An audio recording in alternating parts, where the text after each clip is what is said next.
அதை ரத்து செய்து ஏற்கனவே இருந்ததை போல தொழிற்சங்கங்களும் சட்டமன்ற நாடாளுமன்ற உறுப்பினர்களும் கெசட்டட் உறுப்பினர்களும் அங்கத்தினரும் வாய்ப்பு தந்தால் அவர்களுக்கு அங்கீகரித்தால் அவர்களுக்கு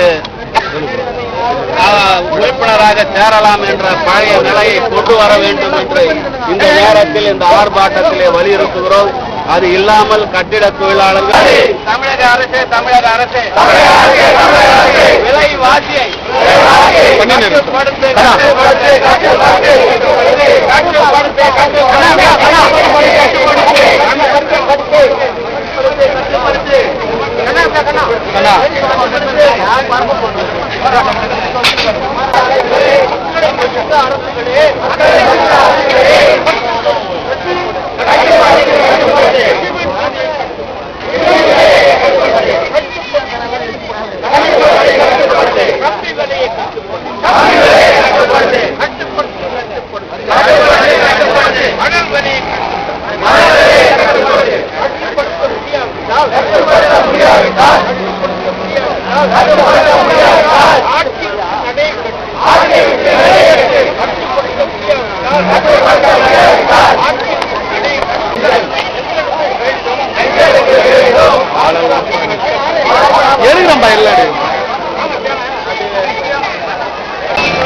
வேண்டும்.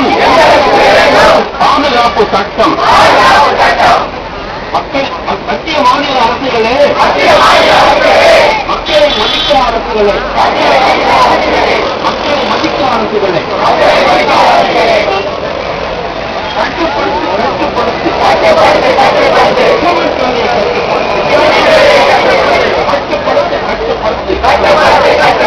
கம்பி விலையை கட்டுப்படுத்தி கட்டுப்பட்டு மணி விலையை கட்டுப்படுத்தி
தொழிற்சங்கம் பரிந்துரைத்தால் ஏற்கனவே இருந்ததைப் போல அந்த வாரிய அட்டையை பெற வேண்டும்.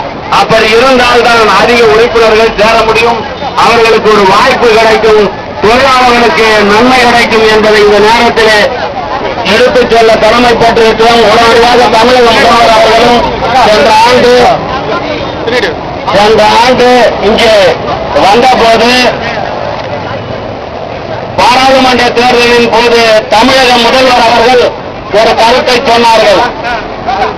விஓ முறை சரிப்படாவிட்டால் நான் உடனடியாக ரத்து செய்து விடுகிறேன் என்று அன்றைக்கு சுட்டிக்காட்டுவதற்காகவும் கட்டிட தொழிலாளர்களுக்கு பென்ஷன் என்பது காலம் பூராவிலும் உழைத்து வீணாய்ப்போன அந்த தொழிலாளர்கள் வாழ்க்கைக்கு இறுதி காலத்தில் அவர்களுக்கு உதவுகிற அந்த காசு என்பது 400 ரூபாய் என்பது போதாது, அதை 1000 உயர்த்த வேண்டும். வேண்டுமா வேண்டாமா? 1000 ரூபாய் வேண்டும் பென்ஷன் தொகை 400 ரூபாய் என்பது அன்றைய காலகட்டத்திற்கு பொருள் இருக்கலாம். இன்றைக்கு விலைவாசி உயர்ந்திருக்கிறது. அதற்கு ஏற்ப 1000 ரூபாய். அதில் எந்த விதமான உணர்வுபூர்வமான எந்த செயலும் இல்லை என்பதை வருத்தத்தோடு தெரிவிக்கிறோம். இனி அரசு இந்த விஷயத்திலே தலையிட்டு உடனடியாக இதற்கு நிரந்தர தீர்வு காண வேண்டும் என்று இந்த நேரத்திலே கேட்டு, இங்கே நம்முடைய தலைவர் அருமை அண்ணன் தளபதி தமிழ்நாடு ஐஎன்டிசியினுடைய தலைவரும் அகில இந்திய ஐஎன்டிசியினுடைய துணைத் தலைவருமான அண்ணன் ஜி கேட்க வேண்டும் என்று கேட்டு, முதலில் அருமை அண்ணன் குலசேகரன் அவர்களை பேசுமாறு அன்போடு அழைக்கிறேன்.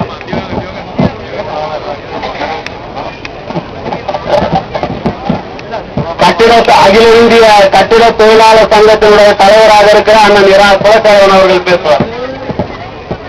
வணக்கத்திற்குரிய இந்த நிகழ்ச்சிக்கு தலைமை பொறுப்பை ஏற்றிருக்கின்ற பாசமிகு சகோதரர் ஆர் பன்னீர்செல்வம் அவர்களே, நமக்கெல்லாம் நல்ல ஒரு வழியினை சொல்லி நம்முடைய பிரச்சனைகளிலிருந்து நம்மை விடுவித்து நம்மை பாதுகாப்பதற்காக வந்திருக்கிற அருமை சகோதரர் ஐஎன்டிசியுடைய தலைவர் திரளாக இங்கே கலந்து கொண்டிருக்கிறோம். சிமெண்ட் 140 ரூபாய் விட்டம் சிமெண்ட் 300 ரூபாயாக உயர்ந்திருக்கிறது. 9000 ரூபாய் விட்ட பெண்கள் இன்றைக்கு 22,000 ரூபாயாக உயர்ந்திருக்கிறது. 2 யூனிட் மணல் 4000 இருந்தது, இன்றைக்கு 6000 உயர்ந்திருக்கிறது. அதே போல இரும்பு விலை ஒரு டன்னுக்கு 8000 ரூபாய் உயர்ந்திருக்கிறது. இப்படி கட்டுமான பொருட்கள் எல்லாம் தாறுமாறாக உயர்ந்திருக்கிறது. தொழிலாளர்கள் வேலை இல்லாமல் அவதிப்படுகிறார்கள். ஆகையால் கட்டுமான பொருட்களின் விலையேற்றத்தை தடுத்திடவும் கட்டிட தொழிலாளர்கள் இன்றைக்கு வாரிய அட்டை பெறுவதிலே பயங்கர சிக்கல் இருக்கிறது. எப்படி வாழ்வான் தொழிலாளி? எப்படி வாழ்வான் தொழிலாளி? பறிக்காதே பறிக்காதே பறிக்காதே பறிக்காதே தொழிலாளர் உரிமையை பறிக்காதே பறிக்காதே பறிக்காதே பறிக்காதே பறிக்காதே தொழிலாளர் உரிமையை பறிக்காதே. ஏறுது ஏறுது ஏறுது ஏறுது கட்டுமான பொருட்களின் விலை ஏறுது. திண்டாடுகிறான் திண்டாடுகிறான் கட்டிட தொழிலாளி திண்டாடுகிறான். அடிக்காதே அடிக்காதே அடிக்காதே அடிக்காதே கட்டிட தொழிலாளி குழந்தைகள் காப்பதை நடைமுறைப்படுத்து. ஏன் கட்டுமான தொழில் ஈடுபட்டிருக்க தொழில் அதிபர்களும் தொழிலாளர்களும் இணைந்து என்று போராடக்கூடாது என்று சொன்னேன். அவர்களும் அதை தீபாவளி கழித்த உடனே அனைத்து சங்கங்களும் உள்ளடக்கிய ஒரு கலந்தாய்வு கூட்டத்தை நடத்தி அதன் மூலமாக ஒரு போராட்டக் குழுவை உருவாக்கி அந்த போராட்டக் குழுவின் மூலமாக இந்த விலைகள் கட்டுப்படும் வரையில் தொடர்ந்து போராடுவது என்று முடிவெடுத்திருக்கிறார்கள். அது மட்டுமல்ல தோழர்களே, 2000 வருஷத்திலே நாம் இப்படித்தான் போராடினோம். அப்போது மூப்பனார் அவர்கள் உயிரோடு இருந்தார்கள். மூப்பனார் அவர்களுடைய ஆதரவோடு நாம் அண்டை மாநிலமான ஆந்திராவிலே இருந்து சிமெண்டை கொள்முதல் செய்து கொண்டு வந்து 125 ரூபாய்க்கு கத்திமூர்த்தி மௌலியிலே விட்டேன். இங்கு 200 ரூபாய்க்கு 125 ரூபாய்க்கு விற்க முடியுது. இந்தியாவிலே 2 மாநிலங்களும் விலை குறைவாக இருக்கிறது, தமிழகத்தை தவிர. இதற்கு காரணம் என்ன? நாங்கள் அப்பொழுது டெல்லிக்கு சென்று வாழப்பாடி ராமமூர்த்தி அவருடைய துணையோடு மூப்பனார் அவருடைய துணையோடு மத்திய அமைச்சர்களை சந்தித்து இந்த விலைவாசி கட்டுப்படுத்துவதற்கு முயற்சி எடுத்துக் கொள்ள வேண்டும் என்று கேட்டேன். அப்பொழுது அவர்கள் எம்ஆர்டிபி கமிஷன் என்று ஒரு கமிஷன் அமைத்தார்கள். Monopolise restriction trade policy commission என்பதற்கு பெயர். அந்த கமிஷன் அமைக்கப்பட்டதற்கு பின்னால் அரசாங்கம் அப்படி ஒரு கமிஷன் அமைச்சதே மறந்துட்டாங்க. நாங்கள் 3 மாதம் பொறுத்து மறுபடியும் டெல்லிக்கு போய் அந்த கமிஷன் தலைவரை பார்த்து விலைவாசியை குறைப்பதற்கு நீங்கள் எடுத்துக்கொண்டிருக்கிற முயற்சிகள் என்ன என்று கேட்டோம். நாங்கள் எல்லா சிமெண்ட் ஆலை அதிபர்களுக்கும் உங்களுடைய உற்பத்தி செலவு என்ன என்று கேட்டிருக்கிறோம். அவர்கள் வந்ததற்கு பின்னாலே நாங்கள் விலையை நிர்ணயிப்போம் என்று சொன்னார்கள். துரதிருஷ்டவசமாக அந்த தலைவர் 6 மாதத்தில் இறந்து விட்டார்கள். வேறு ஒரு தலைவரை போட்டார்கள். 10 வருஷம் ஆகிறது. இன்னும் அந்த கமிஷன் தன்னுடைய தீர்ப்பை வெளியிடவில்லை. காரணம் என்ன? நாம் எப்ப தொழிலாளர்களால் இங்கே ஒருங்கிணைந்து தொழிற்சங்கத்தினுடைய தலைமையில் ஒன்றுபட்டு போராடுகிறோமோ அப்படி சென்னைக்கு உற்பத்தி செய்கின்ற கோழி அதிபர்கள் இருக்கிறார்களே அவர்களெல்லாம் ஒரு சிந்தனை வைத்துக் கொண்டிருக்கிறார்கள். அவர்கள் அந்த கமிஷனை எப்படி வாயெடுக்க வைக்க வேண்டுமோ அப்படி வாயெடுக்க வைத்து விட்டார்கள். எனவே மத்திய சர்க்கார் கேட்டா கமிஷனை கேட்டா இன்னும் புள்ளி வரல.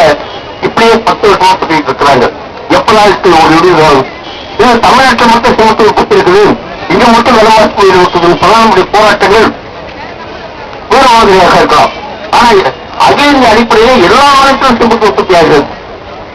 அண்டை மாநிலமான ஆந்திரத்தில் இப்போது கூட 152 ரூபாய்க்கு சிமெண்ட் கிடைக்கிறது. ஆனா இங்க 3 ரூபாய் எட்டி வைக்கிறது சொன்னால் இங்க இருக்க முதலாளிகள் ஆந்திராவில் இருக்க சிமெண்டை உற்பத்தியாளர்கள் கூட நீங்க அண்டை மாநிலமான தமிழகத்துக்கு சிமெண்டை அனுப்பாதீர்கள், உங்களுடைய உற்பத்தி சிமெண்டை எங்களுடைய சங்கத்தினுடைய உறுப்பினர்களே உங்கள் அனைவருக்கும் என்னுடைய நிறைவான காலை வணக்கத்தை நான் தெரிவித்துக் கொள்கின்றேன். அருமை அண்ணன் பன்னீர்செல்வம் அவர்கள் பேசுகின்ற போது புள்ளி விவரங்களை இங்கு எடுத்துரைத்தார்கள். சிமெண்ட் விலை ஏறக்குறைய 100 மடங்கு உயர்ந்திருக்கின்றது. அதே தலைவர் என்ற முறையிலே என்னை நான் முழுமையாக ஈடுபடுத்திக் கொள்வேன் என்று நான் உறுதியளிக்கின்றேன். இன்று காலை கூட பத்திரிகையில் ஒரு செய்தி, அறுவை அமெரிக்காவினுடைய அதிபர் ஒபாமா அவர்கள் இந்தியாவிற்கு வந்து அதனுடைய தொடர்ச்சியாக இந்தியா அமெரிக்காவினுடைய கூட்டமைப்பினுடைய செயல் தலைவர்களுடைய கூட்டம் நேற்று டெல்லியில் நடைபெற்றிருக்கின்றது. அதில் ஒபாமா அவர்களும் உரையாற்றி இருக்கின்றார்கள். நம்முடைய பாசத்துக்குரிய நிதியமைச்சர் பிரணாப் முகர்ஜி அவர்களும் அதில் உரையாற்றி இருக்கின்றார்கள். அதில் பேசுகின்ற போது நிதியமைச்சர் அவர்கள் ஒரு செய்தியை குறிப்பிடுகின்றார்கள். 16வது 5ஆண்டு திட்டத்தில் கட்டுமான துறைக்கு மட்டும் 25 லட்சம் கோடி ரூபாய் தேவைப்படுகின்றது என்ற செய்தியை சொல்லியிருக்கின்றார்கள்.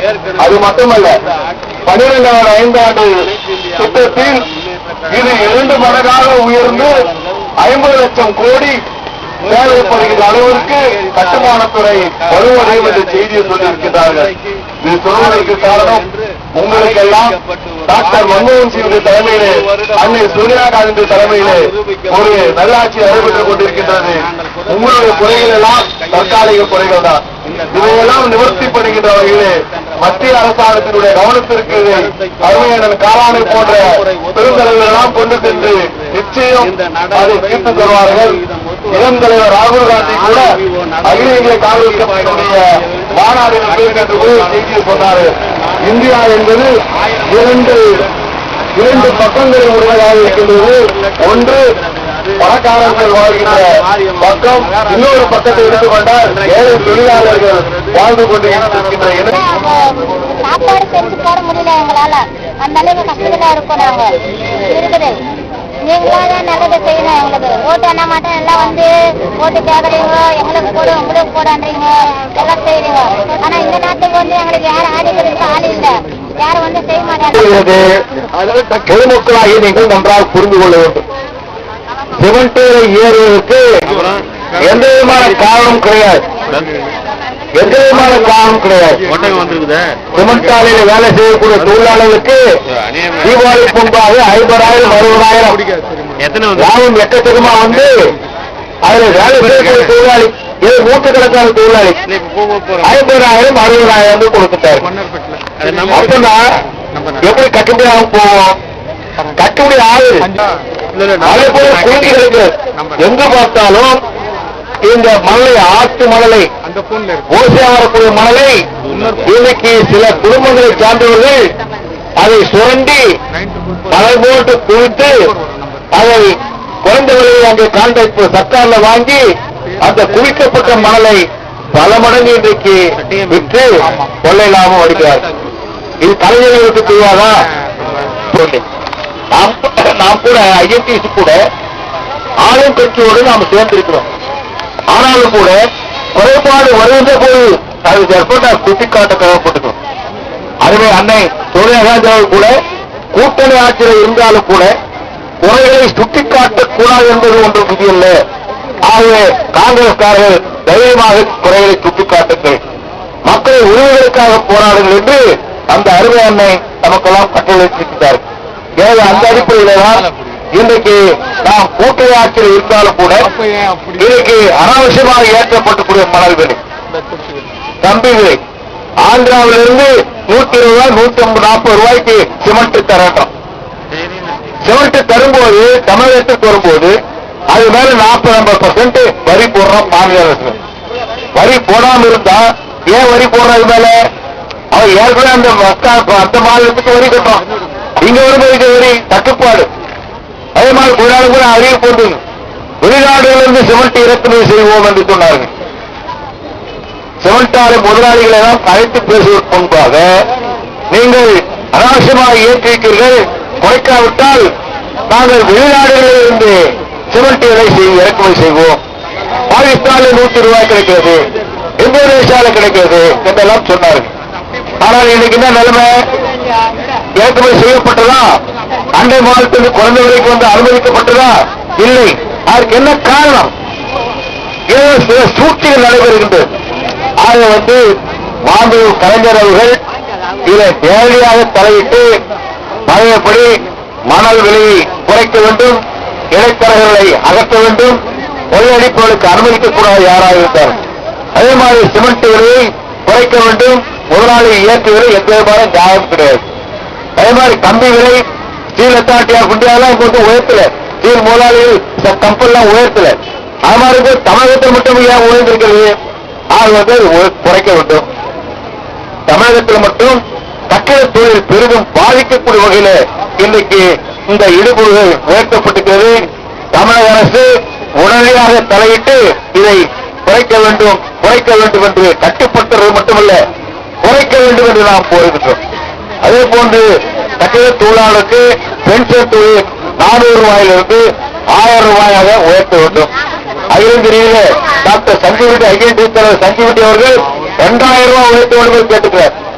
ஆக அதை மத்திய அரசாங்கம் பரிசீலித்துக் கொண்டிருக்கிறார்கள். வருகின்ற பாராளுமன்ற சூழலில் ஏற்க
உறுப்பினர்கள் K. Veerasamy, Raman, Durairaj, A R. Ezhumalai, T M. Ezhumalai, K. Sekar, Puthusamy, Sriram, Syed Siddique Hussain, S. Ravichandran, K. Karuppaiah, Kaliappan, N. Veerappan, Dakshinamurthy அவர்களுக்கும் மாவட்ட நிர்வாகிகள் ஆர். கிருஷ்ணன், கே. மோகன், பாட் Natarajan, T. Munusamy, M. S. Rajkumar, M. Kandasamy, Nagaraj, T. Arumugam, M. மோகன், Krishnamurthy, Bharathiraja, Anandan, Veerabhadran, Arumugam, Devaraj, Rajalingam, Kumar, Govindan, C Subbarayan, C Balakrishnan, T M Kannan, plumber Durai, A Murugesan, M Vellaisamy, S Ramachandran, Natarajan, R Krishnan, Appasamy, Annamalai, Raju, Murugan, Balakrishnan, Bakir, Sakthivel, Ramalingam, Govindan, K Sakthivel, Selvaraj, Subramani, G Arjunan, S Ramalingam, A Govindan, G Arjunan, S Sekar, Masthan, R Vishnu,